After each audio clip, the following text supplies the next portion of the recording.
The illustrious Jabba bids you welcome. I'm going to regret this. I'm Pete Mitchell. He's Peyton Jones. And this is the Church Planter Podcast, brought to you by Church Planter Magazine.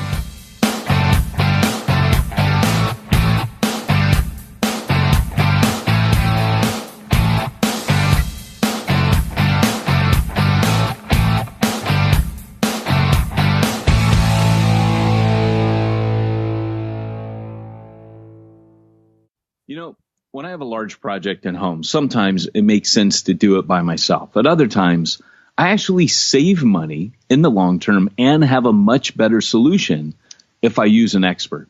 It's really not that much different with church planting. Church planters who focus on building their core team and actually planting the church and partner with portability experts like Portable Church Industries hit the ground running.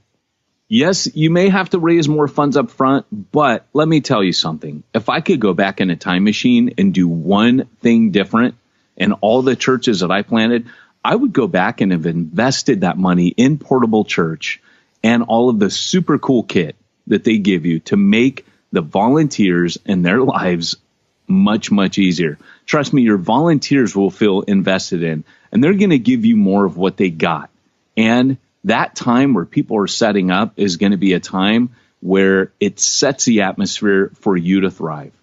If you're thinking about launching in the next 6 to 36 months, we encourage you to check them out at portablechurch.com. Hey, Church Planter. You're listening to the Church Planter Podcast with your host, Pete Mitchell. And that guy who did the commercial who has the incredibly sexy voice. Pete Mitchell again? What? No, it was me. You know, it's weird. I don't like me doing commercials. You know what's funny? I don't like you doing commercials either, so You're I get way it. better at it, man. You should do that commercial. What I love is that you sold them on a 30-second commercial, and it's 1 minute and 10 seconds. Yeah, we all know what a bad salesman I am.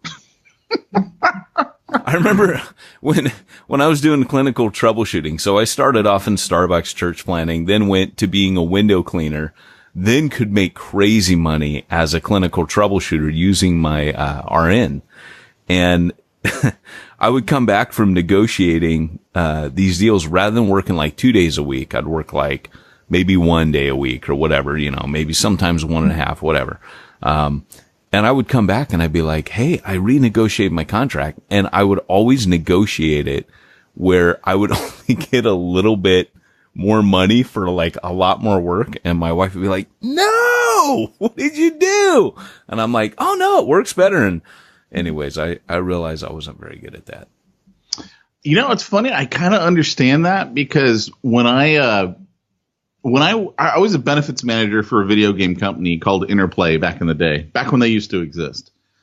And I was their Cobra administrator, and they hired me away.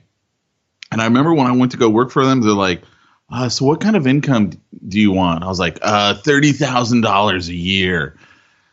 And they're like, yeah, we can do that. Yep. I should have been asking for like 45, you know, but I'm like, how old was I? 23 at the time? Yeah. I was like, I don't know.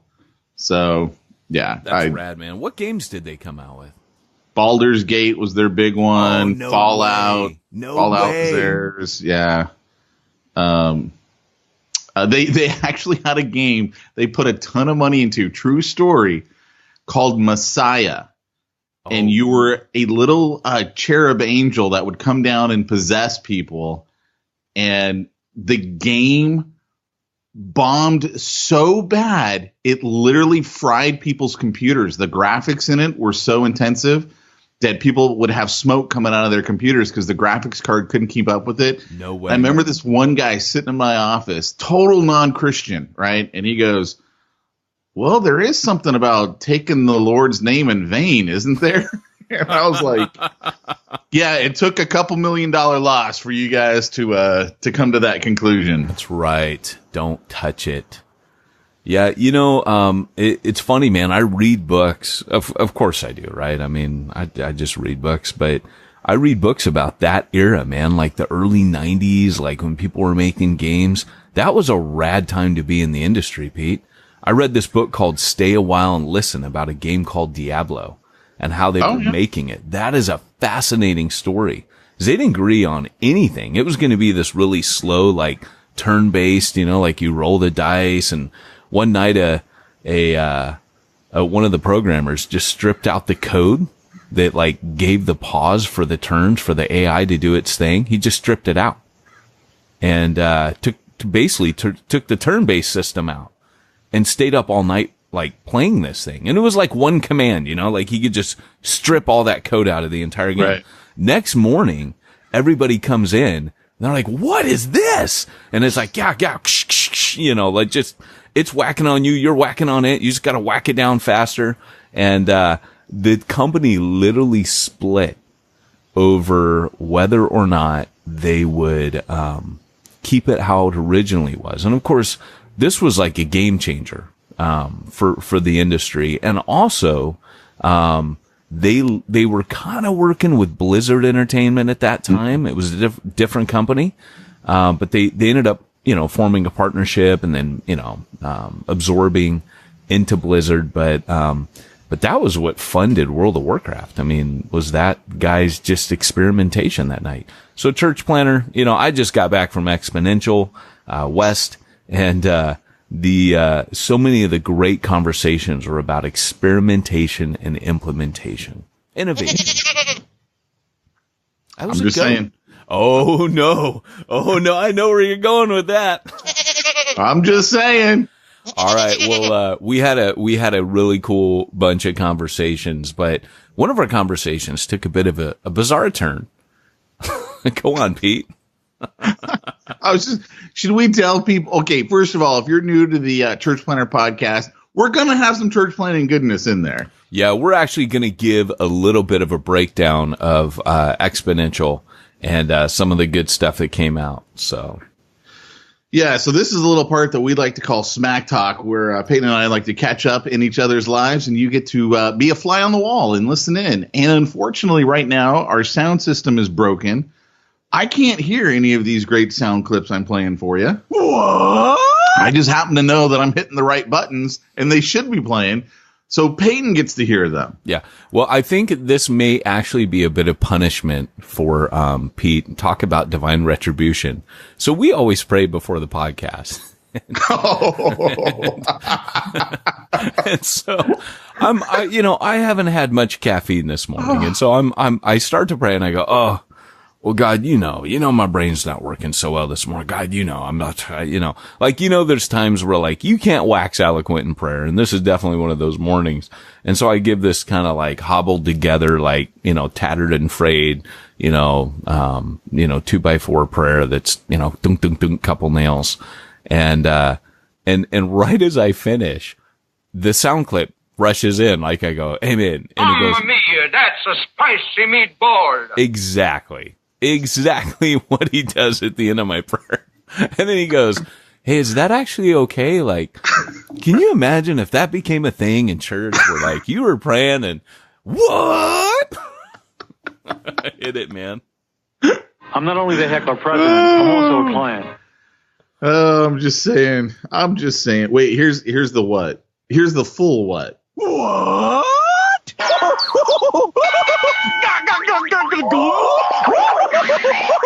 Oh, man. And I told him, no, that's blasphemous.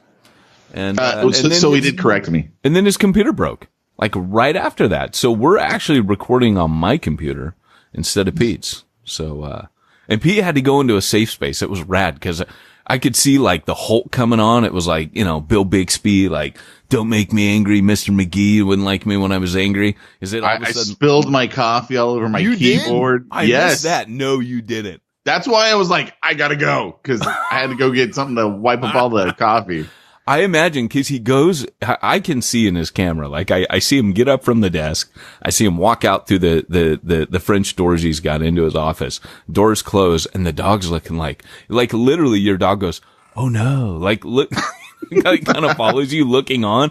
And I'm like, here it goes. And I expect to hear this, fricker frackin', you know, like all this, you know, fricker fracker firecracker, shish boom bah, Bugs Bunny. Remember that?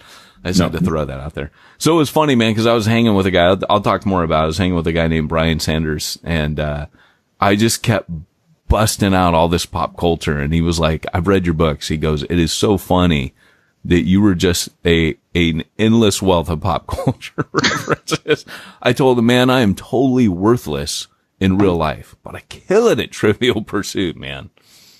But yes, anyway, it is true. It is true. You are worthless at real life. It is. It is. Yeah. I can't deny it. I mean, hey, it was like Spurgeon said, if you can't do anything else, dang it, go into ministry. He actually said the opposite of that. Don't go into ministry because you can't make it in any other business. Yeah. So what else exciting has happened for you this last week? You know, I have been like at Exponential nonstop. Like that is all I have done is just gone to Exponential. I'm sure funny things happen. In fact, I saw you there. How about the Voxer group? Oh, dude. Yeah, that was hilarious. Go on, man. All right. So for those of you who don't know, we got a little something we like to call the Bivo Inner Circle. It is for bivocational pastors and church planners. And if you listened to last week's extended podcast, it was a long podcast. Why was it a long podcast, Pete? Because I got to talk finally. I've had 4 years of pent up frustration that you won't let me talk on the podcast. And I finally got to say a word or two. All right. Are you done?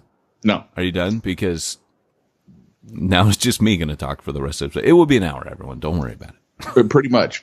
Yeah. So one of the things we talked about is people have made the comment, are these two guys even saved? And, it's still up in the air on that one. And so in our ministry, we've got a ministry Voxer group for everyone that's in the Bivo Inner Circle. And the conversation was off the hook. It was super good. Awesome, right? Because one of the things we talked about was Young Earth, Old Earth on last week's podcast. So, of course, Travis has to go in there and stir the pot again and be like, hey, let's talk about this Young Earth, Old Earth thing, and just, opens it up. And we covered, let's see, we covered the flood. We covered Nephilim. The Nephilim was the best. Yeah. Because you're like, I'm coming out with a name for my next children's book. There's a Nephilim in my basement. I mean, it was like beautiful, right? Oh, it was comedic gold because, we have this call where we're interacting with these guys in real time. So they, and it's not like we're constantly chatting with them. I mean, there's times I don't get to this stuff for days, but there's other times where like I might be driving and I can just feed into it. But, oh my gosh, some of this stuff is so funny. There was really intelligent stuff going back and forth on there from every side of this argument. I mean, I was really impressed. And the cool thing about the Voxer group is these guys, and they'll constantly say this, like, it is a safe spot for me they can share about like literally anything. And they've got and these guys are becoming tight, man. I can't wait till we get all these guys in the same room in future. Yeah, like and not there's just a lot guys. Of stuff. That's an 80s guys. There's a couple girls in there as well. There's things that they can talk about in there that they know it's a safe space that you could never talk about with your congregation. Because some of the people in your congregation are going to be offended that you don't have a, totally solid stance on an issue that person finds important, that you're sitting there going, this isn't a salvation issue. The Bible's not 100% clear on this, like creation, was it over time? Was it, a young earth, old earth? In fact, I had one guy I was talking to him. This is not in the Voxer group. And he's like, well, the Bible says that the earth was created about 6,000 to 10,000 years ago. And I'm like, actually, it doesn't say that. I'm like, I'm just saying, you've kind of read into this and you've put your thoughts into this. And, but that's not the point of today's recap of the Voxer. It just was like, it was going off. Yeah. And, and I love the Wyman's comment. Wyman's like, oh, Pete still believes the Nephilim could still be around. And I was like, I'm just saying, it said they were there before the flood, they're there after the flood. I'm just saying, nothing in the Bible says they're extinct. I'm just throwing that out there. So I loved what your buddy in the Navy SEAL said. Are you at liberty to tell that? Well, so I got a buddy who was a Navy SEAL. He got out and then went to Biola, which is where I went. And so we were actually housemates. That's how I know him. He's a hardcore Christian, comes from a very Christian family. As a matter of fact, we've even interviewed his father on this podcast. And so his view on the Nephilim, he goes, I believe the Nephilim are still around. They're just better at hiding. And he goes, I've run into people in the special forces who I'm like, there's something wrong with these guys. Like literally something wrong. Yeah, and he goes, they're like this one guy, machines. Yeah. They're indestructible. It's like, it's accepted too in this environment, right? I mean, it's totally and cool. They're evil. They're just plain evil people. Well, he goes, this one guy who was in the SEAL teams with him, he goes, his eyes are completely black. Like they're just blacked out, with white around them. And big guy, everyone knew he was a Christian. My buddy was a Christian. Everyone knew it. And so they went out on this training operation, as he called it, because he goes, when I was an active duty SEAL, he goes, we never were at war. So everything I did was a training operation. He kind of said it with like a wink and everything I did was a training operation. And we were always like, what does that mean exactly? So he had to go out on this training operation, and he had to room with this one guy. And I can't remember what the guy's name was. Not that I would even repeat it on this podcast in this context, but he was a huge dude. And the two of them had to sleep together in the same tent. And the guy just goes, you can talk about anything you want to talk about, but you say that name and I'll bleep and kill you. And so what he was talking about is you just don't say the name of Jesus. And I go, so did you say the name of Jesus? And he goes, nope. And we had to clarify, didn't we? We had to clarify on the Voxer because someone goes, well, I think it's interesting. Pete still believes it. You're like, no. Listen, to my be clear, buddy, I'm just telling you what my buddy said that he thinks. And he was on Navy. What was it, like SEAL Team 6 or something? He was on no. This guy wasn't the SEAL Team 6A. This guy was the SEAL Team 5. Oh, okay. So yeah, Pete just knows a bunch of Navy SEALs. No, I only know 2. That's a bunch, right? Because I know 0, so that's a lot. So, but I'm teasing. But the funny thing is, I came in and I'm like, well, actually. Well, all I was pointing out is like the Nephilim are mentioned twice in the Bible, once in Genesis, once in Numbers, and the time in Numbers it says, oh, and they gave us a false report. And they said there are giants and there are also Nephilim. It didn't say the Nephilim were the giants, and it said it was a false report. So I'm just saying. Hey, Pete may not be saved, but he is biblical. At best, he is biblical. That was A. David's comment. He goes, I am so overwhelmed at the depth of your knowledge of quantum physics and theology. Oh my gosh. Like yeah, no, it's so fun, dude. Like these conversations are so, cause you're like, look, in one sense it could, look, we won't go into all the age of the earth, but you were like frying people's brains at one point. And it was great. No, I was just because it was funny because Travis is a young earther. And I go, well, actually the way that he described it, it's entirely possible in some theories of quantum physics for that to happen. Right. So I was just like pointing out, I go, that's why I've said on the podcast, I actually don't have a problem with a young Earth and an old Earth, because in some parts of quantum physics, both can be true at the same time simultaneously. And I've never explained it on the podcast, those theories. Yeah. So I was just explaining it to it in the Voxer group. And, well, what's rad, man, is when we got to the Nephilim and I jumped in and said, well, actually, I think I think the Nephilim are here and they're Bigfoot. Oh, that's right. And that took the conversation a whole nother realm. And by the way, total disclaimer, if you're a first time listener, that's a total joke, by the way. Like, we're not flat earthers on here. We do no. We know that the Nephilim are Sasquatch, not Bigfoot. Come on. Yeti. Come on. No, they're Yeti, Pete. What are you talking about? Wendigos. So what's really funny, man, is, it started going from there that Bigfoot's really a reptilian to, eventually, I think I wish I had it to play, but, the comment about, oh no, I think all gingers. Cause you brought up a comment about gingers at some point, and I did that to you in a text. You're the one who decided to bring it over because I was watching a TV show. It will remain nameless for the sake of this podcast. And because if you mention that, they'll know you're not saved. Oh, I know, that's right. And the guy goes, all gingers are kissed by fire or something like that.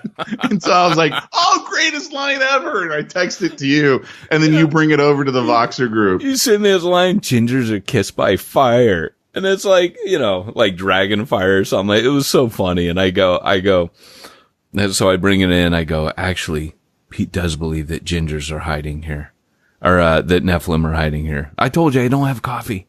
And I just start like making this big elaborate thing. Oh, Pete knows real well. Oh, gingers are the Nephilim. Yeah, they're less than 1% of the population, gingers. They have, resistance to drugs. He sends me this big chart, that's great. It's an infographic. It's the greatest infographic for redheads ever. Cause it's like, it goes on to describe that we are technically genetic mutations. We are freaks of nature. We make up 1% of the world's population. The fat of gingers was used in like the 1500s for certain poisons. I mean, it's just so creepy. It just goes through like all these crazy facts about us redheads. Now you know why Pete is toxic. So your point of gingers being Nephilim, hey, who knows, right? Yeah. Who knows? Hey, man, you never know. You guys could be the Nephilim. We got red hair. Why do we have red hair? Because we're from hell. Yeah. Hey, and that's where Nephilim in My Basement gets its premise from, by the way. And I don't know what direction I'm going to go with this children's book. I figure it could be, Nephilim, ginger-haired Nephilim, reptilian, Wookiee, Yeti, something like, I don't know. I really like the title Nephilim in My Basement. Do you own that URL? Yeah. Nephilimmybasement.com. I'm going to go buy it right now on GoDaddy. That way we don't have to add book to the end like I did reachingtheunreached.com. Reachingtheunreachedbook.com. You jerks, you bought that already. So, anyways. Yeah. Well, should we get into, today's topic?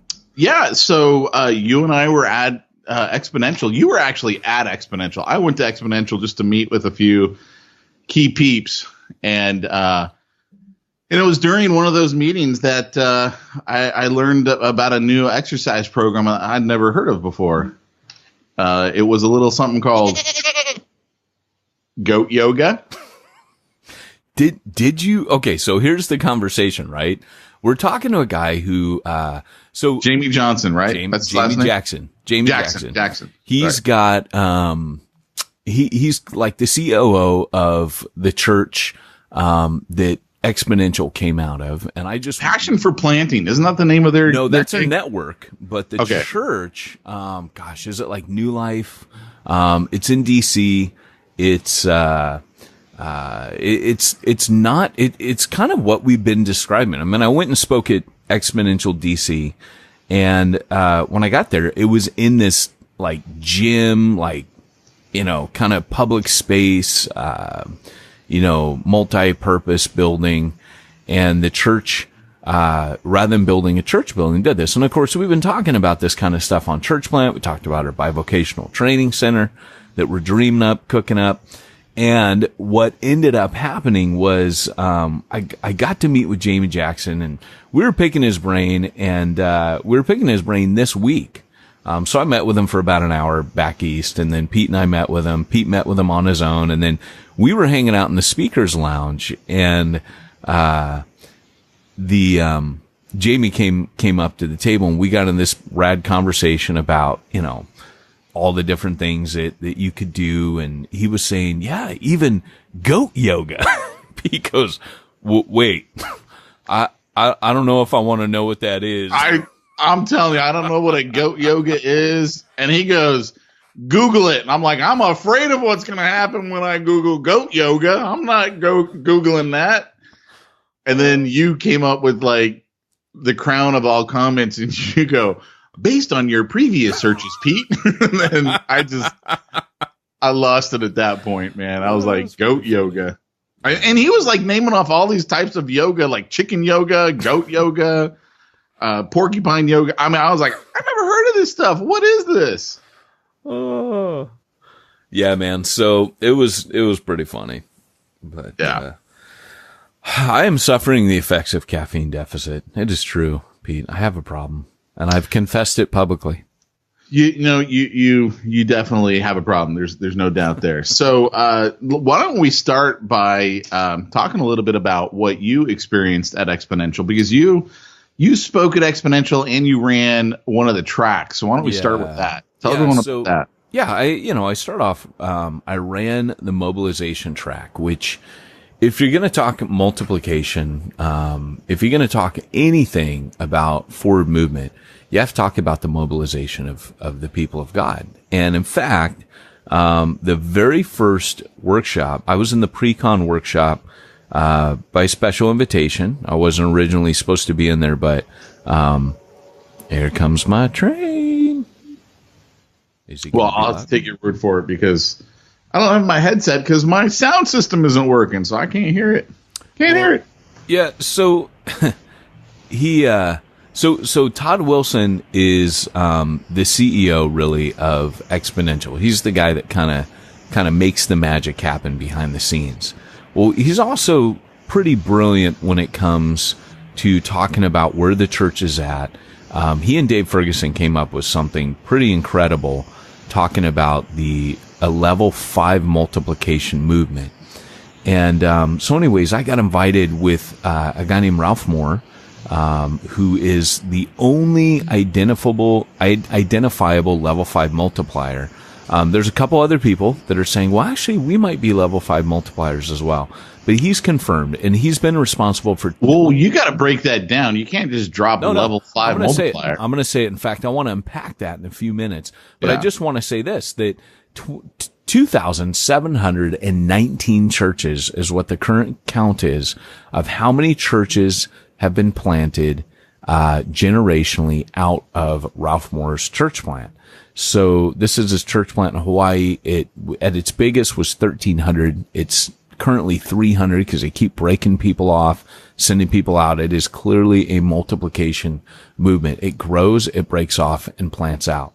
And he also, but these are generations. So he was like, I don't know all 2,700 church plants. You know, I had to write all of the church plants that we planted and ask them how many they planted. So this would be like second, third, fourth generation. And when it becomes a level 5, the definition of a level 5 multiplication movement is that you can't keep track of it.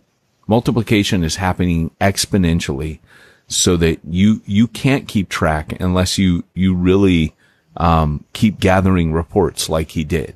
So he wouldn't have known the impact that he's had. Now he's currently, discipling and planting out. But when he gave the secret to it, it was literally discipleship. He just said, I just constantly disciple people. And he had 3 different ways of doing it. He's like, I disciple 12 people here. I disciple all my leaders of this. I disciple this. I disciple that. It's discipleship. And so mobilization is really a result of discipling people well. And where we often go wrong on discipleship is we equate discipleship with teaching. Now these are my kind of 3 formulas for discipleship. I think the 3 ingredients are time, life on life stuff, just spending time with people, your day to day. Teaching, which is what we tend to call disciple. We say, well, we have a discipleship group. That means you meet with someone for an hour on Tuesday night and you go through a book together. Okay. That's an element of discipleship. Not going to knock that. That's rad. But that's only the teaching leg of the stool. And then the third part of it is maybe the mobilization part, of discipleship.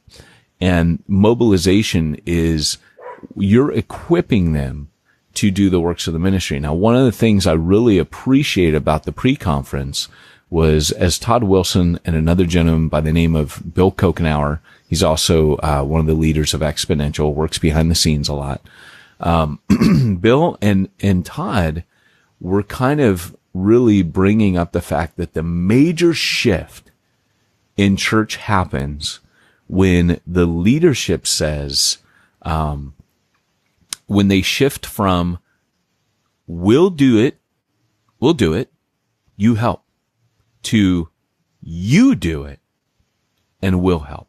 In other words, the current thing is, hey, you come to the Sunday meeting and you help us. You volunteer to usher. You volunteer to help with parking. You volunteer to help in childcare. You volunteer to help with sound. You volunteer to help with the lights and the overheads. And you volunteer to make the, hospitality ministry. You volunteer. We'll do it, but you help us.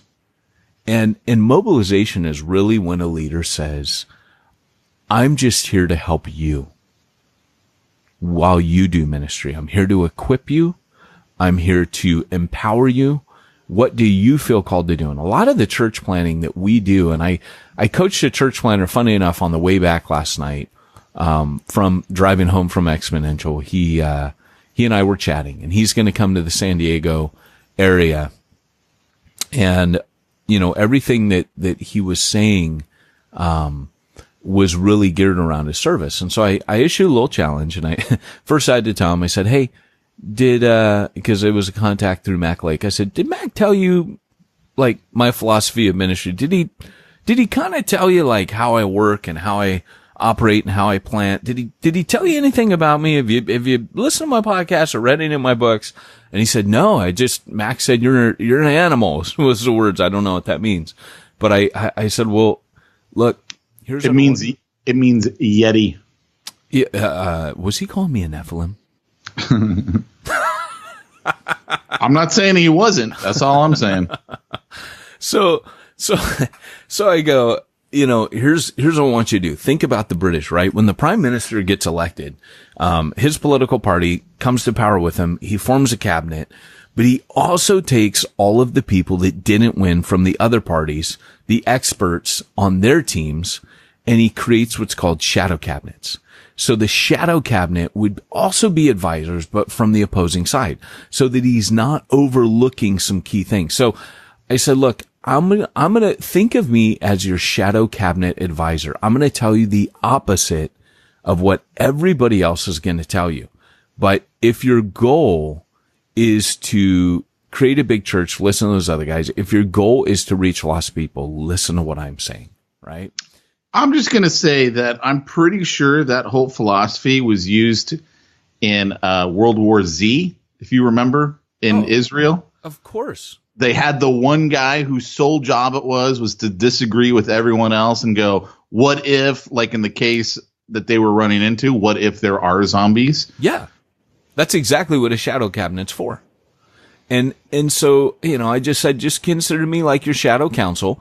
And I said, so here's what I want you to do. Keep making your plans like you were, but make a shadow strategy. And your shadow strategy is going to be that you literally, I want you to think of getting everything accomplished, reaching all these lost people we talked about.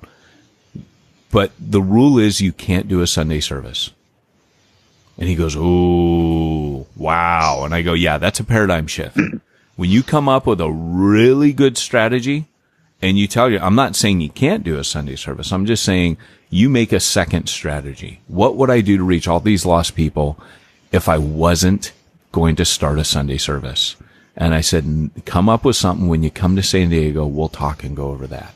Because once you get that down, that's where people don't do it. So the mobilization part is that part, because that's the part that's really going to reach lost people. Not what you do in the building on a Sunday. I do it. You help me. It's every other time except for that 1 hour. It's what you're doing. And if the church exists to equip you, that is mobilization. So those are my tracks. What we did was on our first mobilization track. I'm going to talk a little bit about, what I experienced. So I couldn't go to everything. There were some, the hard thing about Exponential is they really do pick guys like John Allwood was there, one of my partners in crime and training, Chris Lagerlof, John Worcester, there was just a lot, Brad Briscoe, a lot of the people that we would look at and say, these guys really have good stuff to say. And so, but the part of the hard part is you can't be in all their sessions. You just have to kind of pick it. But anyways, I was busy during most of these times, where things were going on. So I can only talk about mine, so I apologize for that. But, you should definitely go to Exponential. And here's the cool thing. Let me say this.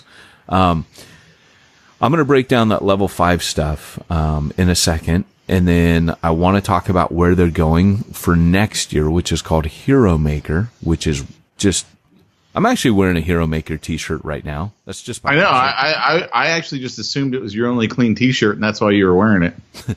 No comment on that. My clothes are packed up. I know we've kind of passed by Smack Talk, but your Hero Maker t-shirt comment just reminded me of that video I sent you on Facebook. Which one? The dinosaur costume. Oh my gosh. Why did we not have one of those for Exponential? So if you're a longtime listener of the podcast, Peyton loves dinosaurs and Jesus. And so everyone else finds it disrespectful when they have Jesus riding a T-Rex. He thinks it's the coolest thing in the world because he loves both. Yeah. And someone created a Halloween costume where it looks like you're riding a dinosaur. And so my comment to Peyton was, what if you put a robe and a sash on? There you go. You got your Halloween costume. Oh my gosh, but this dinosaur costume is so rad. Like my kids are all dressing up like Star Wars, right? Luke has Poe Dameron's outfit. No way. He looks like an X-Wing pilot. Dude, that's so rad. You got to take me a picture of that. And here's the other cool thing. So my wife's going as Girl Boba Fett. Oh, isn't that a cool costume? She goes, what do you want me to be? I'm like, Girl Boba Fett. Cause they have that costume. So. Girl Boba Fett. And I am Kylo Ren, I might add. Wow, we really sidetracked back into Smack Talk easily. I told Jamie, I'm like, can I get a size? Because I'm a big guy. I'm like, can I get a Darth Vader outfit my size? Because I would so wear that. Yeah, you totally could, dude. I'm just saying. Dude, you could be whatever you want, man. So anyway, back to your level 5. Yeah. Yeah, Lib's gonna be Rey. Oh. Yeah. I have the Kylo Ren costume, by the way. What's Eden? From Nam. Oh, well, Eden's the rebel. So in my heart, she's Jan Durso, but she's gonna be a My Little Pony. So she's the rebel. She will represent the Rebel Alliance, rebelling against the Jones family. She's 4, and she'll be a My Little Pony. So anyways, going back to this, so the tracks were broken down into the first one was, you got to awaken your people's gifts. That's got to be the first conversation that you have.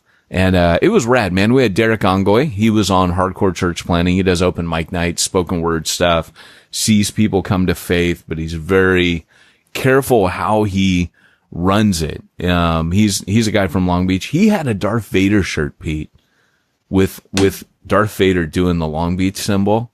It was so rad. And it was like Empire, cause that's like the company, And, so anyways, he did a spoken word, talk a little bit about what he did. And then I had a guy named Brian Sanders, did a hardcore with him. I don't know if that interview ever saw the light of day. In fact, I was just thinking, I've never heard anyone comment on that. So I got to go back and check the files, make sure I actually got that over to Travis so we could have that. But well, I know you did because it's actually, the transcript of it, at least, is in our, kit that goes out to Bible Inner Circle members. Oh, okay. Yeah. Well, Brian Sanders is quickly becoming a friend. It was funny because I texted him at one point during the conference. He's like, oh, I'm up in the speaker's lounge. And so when I walk in, I see him going into the bathroom. And so I followed him in there. And, while he was at the urinal, I walked up to him, grabbed his shoulder and go, "Found you." So creepiest moment ever. No. And I told him, I go, "We can't be friends anymore, can we?" And he was dying. He was laughing, going, "That is the weirdest moment." And I'm like, okay, well, that was the intention. But, he was, man, I'm telling you, like Alan Hirsch will tell you that Brian's church, Tampa Underground, is his favorite church in America. And what he does is he sets up micro churches. So it's kind of, think missional communities, but micro churches. What he does is he takes mobilization to the umpteenth level by basically telling people, what do you want to do? Like what Brian does is there's a guy who talks about how that, during the our parents' generation, it was, what you could you could own, it was your money, it was like, your property, you were defined by stuff, and he goes, and in this generation now, there's been a shift. And he quoted the guy, some sociologist or something, but right now it's, particularly, I'm guessing after, you and I have talked about 9/11 and the housing market, how it crashed. My theory would be that this all changed here, but he talks about this generation shifting to, it's not about, for this generation, what you can own. So we look at them and go, slackers, they don't want a mortgage. They don't want to work. They want to create, right? Hey, I don't want a mortgage either. I'm just going to throw that out there. Yeah, but you know what I'm saying. They don't want they don't want to own a bunch of stuff. They want to create. And so that's the new place that you find your identity with this generation. And if you sit back and think about it, this is where, remember when I kind of gave my theory about why I think this generation is the way it is? It's because I found myself, grumpy old man, being mad at millennials all the time. And then all of a sudden going, well, how come that's who I'm working with? Why am I, when I'm making films and I'm, doing these projects, why am I working with all millennials? Because they create, right? Well, that's not the real reason, though. I would argue It's because they're cheap. I would argue it's because they haven't found a price point. True. that they should be charging. Yeah. And you know what? You're actually right about that. And so, here I am, I'm working with these guys going, but the millennials know how to do stuff. Like, that's kind of cool. They do know how to do stuff I don't know how to do. So the reality is Brian's like, hey, I just get people together and I empower them. And so, he raises support for a space where they can all meet and he sets them going. So he'll have a micro church of writers. He'll have a micro church of people who get this. He shared this in one of our sessions. Cause I was like, when they gave me the track, I could either like hog all the sessions, or I could grab people that I felt, you need to listen to this person. Like, this person is going to say things I'm not going to say. And Brian was kind of for me, a strategic win to get him on this track. Cause I just think he's the guy that I think we're going to hear a lot more about Brian Sanders in future. And he's the guy that he doesn't really want to talk about it. For 10 years, he wouldn't let anyone talk about it was an experiment. And once he felt like, and he'll tell you, he'll be like, hey, I'm not that proud of Tampa. I don't think it's all that. And I said, well, that's exactly how church planners feel when they plant a church, right? Like the Apostle Paul didn't look back at Galatia and feel really good about it, or Corinth, or, you name the church. No church Paul planted was he like, this one was rad. I think Ephesus was the best, but it still had problems. You read 1 Timothy, it had a lot of problems. So, but Brian he basically, they're micro churches and they do gather at times in central, but they're micro churches. And so, but it's all about empowering people to do what they feel called to do. So for him, even deeper than the subject of gifting is calling. What do you feel called to do? What do you feel God has you here to do? Well, utilize that, harness that, just go do it. And do it to God's glory. And that's what it looks like for him. And it's pretty cool, man. But one of the micro churches I was going to mention that I thought was pretty cool was, there's a micro church. Their passion is gathering homeless people and recording them. So, you've probably seen that famous, clip where Santana goes and finds like one of his his old band members, who's like, he goes, he's one of the best musicians in the world, and he's on Skid Row. And Santana goes and finds him, and they start playing together. And this dude's like, you know, you just passed this guy by, a homeless crazy bum on the street. And Santana's like, no, you have no idea. This guy's a legend. And so what this microchurch does is they grab homeless people and they record them. And they actually put them on albums, and they sell them. And they use the profits, proceeds for I don't know what, but pretty cool, man. What is a microchurch? How big is that? That's a good question.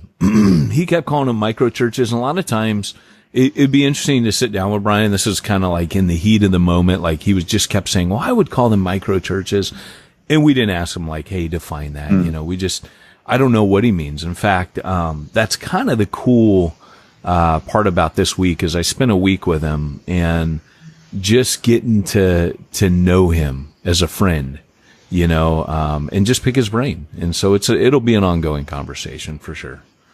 But yeah, so that was our first one. Our second one, we had, a guy named Bo Crisetto. He runs ReleaseTheApe.com, and he's with InterVarsity. And he did a whole, session on how to talk to people. So once you discover people's gifts, then the natural progression becomes, how do I have gospel conversations that aren't weird, right? Like, how do I get to the cross? How do I get to Jesus? How do I have these conversations? And Bo's got a strategy, that he maps out in a book called Beyond Awkward. His whole job is to talk to people about the gospel. That's like what he does.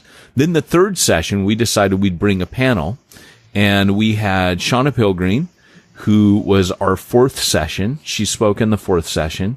And then, we just did a panel, and the panel was made up of me, Brian, Shauna Pilgreen, and a guy named Alex Absalon, who is from, the UK. And, has done a lot of work on public space. And then finally, our fifth session was ministry in public space, which was kind of my real passion. I think I hogged most of that session. I told him, I'll talk for 5 minutes and I'll let you guys go. But it's kind of like this podcast, huh? Kind of. Sorry, I'm gonna shut up. But to be honest, I think that out of everyone there, I think that was kind of I think that is probably the one I needed to talk the most at. So. That's cool. That's cool. And I attended no sessions at Exponential. Yes, that is true. That is so true. I was just cracking jokes because it was at Mariners Church in Irvine. And for those of you who know where Mariners Church is, if you've ever been to it, it's huge. Yeah, it's like a giant. What would you compare it to? It's like a park with buildings. Oh yeah, yeah. Like I was cracking the joke. I'm like, you have a huge church when your baptismal has a floating chlorine buoy in it. I'm like, it's just, your church is big. Okay, that's all I'm saying. It's a big church. Yeah, we're not in Kansas anymore. You're not in church plant territory anymore. Right. Yeah, so, you know, as we, and here I am in my session. I'm on this panel, and I keep getting these texts from Pete like, hey, I'm here, but I don't have a ticket. Can I tell them I'm your lover? Will that get me in?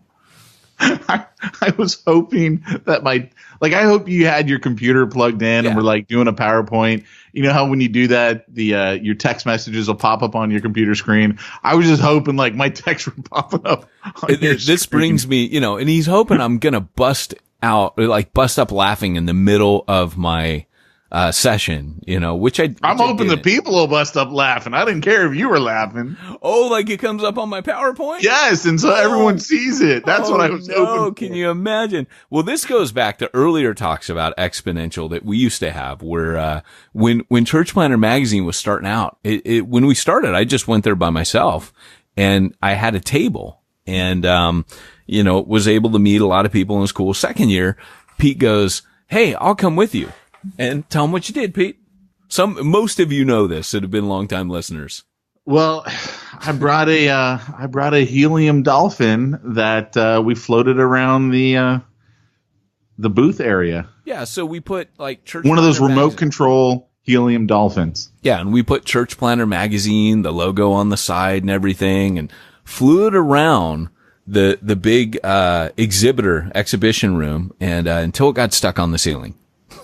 Which, yeah, you like kept doing over and over again, like Tyrone, which is when we met Tyrone. Yeah, that's how we met him. He's like, I can get that down. Yeah, he would figure out a way to get it down. You're like, oh, thanks, and you throw it right back up. And I'm like, it was what? my daughter. No, he hands maybe it to was my your daughter. 4-year-old daughter and goes, hold this. Right after he spent like 30 minutes getting it off the ceiling, and she just lets go of it. It goes right back up. It was great.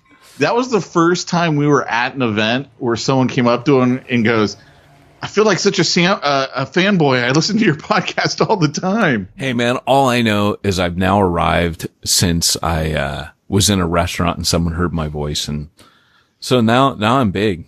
I'm someone came up to you and was like, hey, what's are your you name? Peyton Jones? Or yeah. So anyways, yeah, man, like, and then after that, we started like kind of trying to decide, like, what should we do? Should we take a big charter bus, like get a skin wrapped around it? Like we even talked about like buying a van and a Winnebago. Winnebago. That's what it was. Cause Breaking Bad was on back then, and coming out in lab suits, like parking it, coming out in lab suits, like we had been cooking up something. And just put church. Well, and you wanted to have like 150. No, that's a different one, but yes. Little people ninjas come running out of the Winnebago. Oh, absolutely. Yes. This is what we wanted. We wanted ninja throwing star cards, like little. And when he says we, it's him. I never wanted this. This is what Peyton wanted. Yes, it is what I wanted, and what I still want. And I wanted little ninjas to run through there with like foam samurai swords and throwing stars and just go yelling like you've seen that commercial, like the yelling, the running of the bulldogs, I wanted a running of the church planning ninjas. Like it's okay that they're little people, because then I don't know if I can say what I was about to say. Like, it's not like a terrorist attack, no one's going to be threatened if it's little. I was being sensitive, and I can just see you like, look, guys. Hate mail. Peyton Jones. I give you an extra $10 if you jump on the stage during Rick Warren's talk and start running across the stage. Well, this is the thing. Like, and no irony, but like, not like you hire people for parties. I'm not making this up. You can literally hire little people. My brother did this. He hired you can hire little people servants. I know it's in bad taste. Please send the hate mail to Pete at churchplannermag.com. Wait. He hired them as servants? Yeah, you like if you're doing like he had a meal catered and like yeah, like you command them. You say things like, go get me beer, or go do this for me, or get my door or whatever. So they literally, you hire little people servants for like parties or events. All I'm saying is the last guy I hired, he became a Christian, so maybe we gotta go quickly turn back into smack talk. So anyway, so my thought was that we would hire a bunch of little people, dress them as ninjas, get these business cards planted up, have them run through and throw these little stars that say Church Planner Magazine at everybody, and just run back into the Winnebago and drive off into the sunset. It'd be like the best advertising campaign ever. And then we started thinking about, well, hold on. They do have security, and it would, even though it would be a rad stunt. Yeah, but they can run through their legs. It's cool. Security's no problem. You didn't say that. So, okay, now everything I've said so far, no, that's not true. Everything I've said so far is wrong.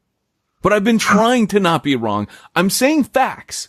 But anyways, the reality is the throwing stars, it was a genius idea, but the dinosaur,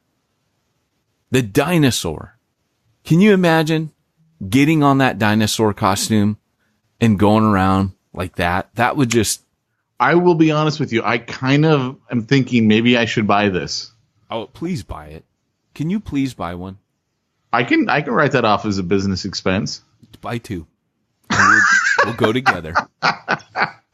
We won't even say anything. It'll just be like, we'll just have a Church Planner Magazine t-shirt on, and then we'll just show up to the actual, event wearing a dinosaur. And we won't even it won't even, you know how you went, on. you know how you went and you spoke at that Reformed conference? Yeah. I'm just saying, if you showed up on stage in that, my life is complete. Dude, you just got to dance. It's the dance moves these guys are doing when they're wearing this thing. They're boogieing out. And it looks, just because you guys haven't seen this thing, you got to post this in Church Planter Magazine Facebook. It looks like your body, like you're riding, like you have these tiny legs. It looks like you're riding horseback on this like T-Rex. It's so rad. But these guys are doing all these rad dance moves. It is the funniest thing. I kind of want to get one for Halloween. I am like this close to getting it for Halloween. Oh, come on, dude. That's what you need to be. But I think I might be Vader only because Luke is Poe Dameron. Yeah, I gotcha. So back to church planning. That was, see, it's the smack talk. This is because it's been long, Pete. So, anyways, couple minutes. I don't have a timer. My system is not working. Oh, we got tons of time. So back to the level 5 multiplication. This was a real big takeaway for me in the pre-con session. And this is the second time I heard it because I heard it in DC, but it is so important to realize, like, I love the work that these guys have done. Number one, they talked about a level 1 church is a church in decline. They basically, they drew 3 circles and they said, you've got, think of it in the terms of, 3 symbols. In each of the 3 circles, they drew a mathematical symbol. In the first circle, it was the minus sign. In the second circle, it was the plus sign. And in the third circle, it was the X or the multiplication sign. And they said, look, think of it this way. There's 3 churches are doing 3 things. Either they're in decline. That's the minus sign. They're growing by addition, right? That's the plus sign, second circle. Or they are growing by they're multiplying. And then what they did is said, but truthfully, there's a circle in between each of these 3 circles. And so now all of a sudden you see 5 interlocking rings. And they said, so level 1 church is church in decline. It's subtracting, right? Shrinking every year. The second circle overlapping is a church that's plateaued. It's neither minus nor plus. It's a plateaued church. It's a church that's just staying the same. Maybe it's got 50 people. It's had 50 people for years. It's going to keep having 50. Then it said, then you got your addition. Now this is level 3. All you're existing to do is add more people to your number. And then they said, but then there's another one. There's a church, and they said it's only, a very small percentage of churches that are actually, doing this. It's less than 4% of the body of Christ, of churches out there, are planting out. That's crazy. Yeah. So so the fourth circle was in between the addition and the multiplication. It was planting, but that still is kind of, it's kind of like you're multiplying, but you're just adding a couple churches. A lot of, satellite campuses might come into that category. And then, of course, and what's rad is, Todd Wilson we've interviewed him a couple times on Hardcore. He is a nuclear engineer, so he's really using his engineer brain here. But then in the 5th, that's that level 5 where you're planting churches that multiplication is so hardwired into the DNA that if you were taken out as the leader, like say me, I leave, church planting keeps happening. And I can honestly say that in each of the churches that I planted, when I go, that stops. And probably, in times past, I've kind of been like, hey, I'm the driver. I'm the apostolic guy. Of course, I need to be there for that to continue. But when I leave, I still feed in and challenge them. So, Refuge Long Beach, we've possibly got Mike Bonomo coming out in future. So, but that's if I'm connected with it and I'm driving towards that. But a level 5 multiplication church is that discipleship, and that's the key to it, which leads to mobilization, is such a common practice that nobody You would have to intentionally put a strategic plan to stop multiplication from happening, to stop multiplying. So it's out of Ralph Moore's hands, the multiplication. It's exponential growth. He can't stop it right now, right? And it's such a rad, I just feel like my vision blew up, recently with exponential. And what's really cool is next year's theme. So this was dream big, think bigger beyond your church. Dream big. Look at a guy, Ralph Moore, 300 people in his church, but he's not just made disciples. He's made disciple makers. And that's a whole nother conversation. And so how do you make disciple makers? That's what Jesus did. He poured into 12 guys. He didn't just make disciples. He made disciple makers. And so Hero Maker is a topic I'm super excited about for next year because, that is really what it's all about. For me, church planning stopped being about reaching the lost years ago and became more about training others. And that's what we're going to need in the future to see this kind of multiplication. A hero maker is someone who says, I must decrease, they must increase. A hero maker is someone who says, you can do it, I can help you. Rather than me being the big guy and me wanting all the accolades and people looking at me, listen to my sermon, watch me preach, come to me, I'll do it, you help. No, I'm going to empower and equip you. And that's what Ralph Moore does. That's his hobby. That's his ministry. And that's why he's seeing that growth. So Hero Maker, that's going to be the new one, man. I dig it, man. It's going to be cool. And I just love how they've done all this research and it's led to this progression. If you pay attention to what's funny is it's only recently that I've heard a couple of people go, oh, I don't go to exponential, blah, blah. And I'm thinking, why? Exponential right now is cooler than it's ever been. If you pay attention to what they're saying, they've literally made a shift now to literally, we're going to say what needs to be said. This is what needs to be said. And I'm watching guys there that are just getting wrecked. People that are going, I came last year and it destroyed me, it completely reinvented what kind of leader I was. So if you guys are not paying attention to exponential right now, you need to be. Mic drop. But let's be honest. It's really because they gave you a mobilization track that, you're pushing it. Yeah, no, you know what? They had my attention a couple years ago when they started getting guys from the international scene. Did you hear they gave me a track? They asked me just to leave. That was the track. They're like, there's the door, Mr. Mitchell. Can you please just exit? No, and it's not. You know what? Literally, I would not kiss butt because they gave me a track. Literally believe in this. Literally learned a ton from sitting in those pre-con sessions.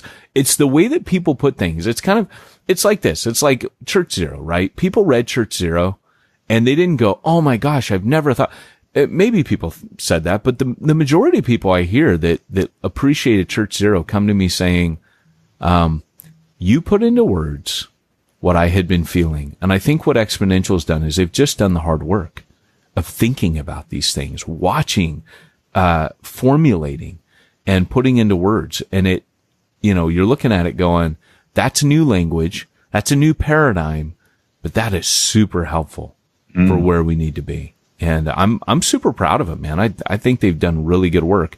And I love the Hero Maker thing is a transition I personally had to make. That's been a major shift for me in the last few years. So anyways, Pete, I know that you can't always make it to exponential conferences though, because you're busy, you're doing a lot of things.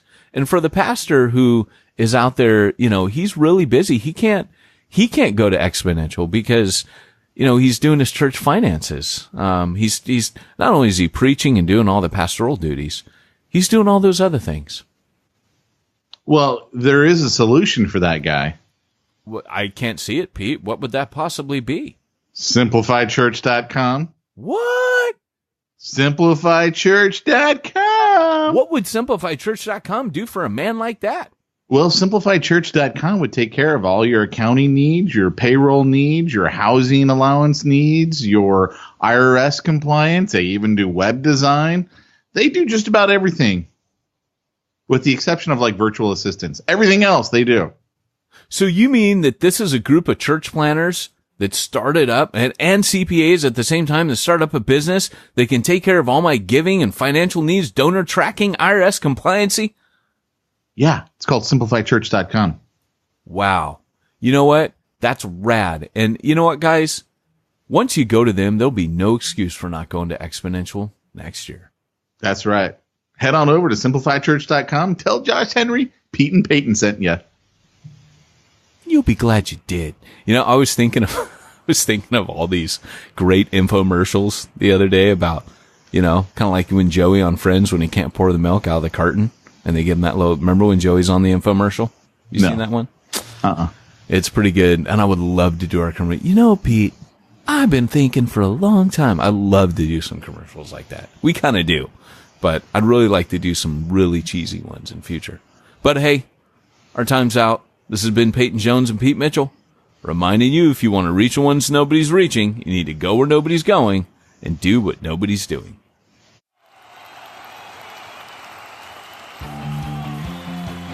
Thanks for joining us for another weekly episode of the Church Planner Podcast with Pete Mitchell and Peyton Jones. We'd love to hear your comments on this episode of the Church Planner Podcast. Visit us online and let us know what you thought at churchplannerpodcast.com. If you subscribe to us via iTunes and have enjoyed the podcast, leave us a positive review. The more positive reviews we receive in iTunes, the more iTunes will promote us to other church planners who would benefit from this show. This podcast is brought to you by the Church Planner Magazine, which is available in the iTunes newsstand or online via churchplannermagazine.com.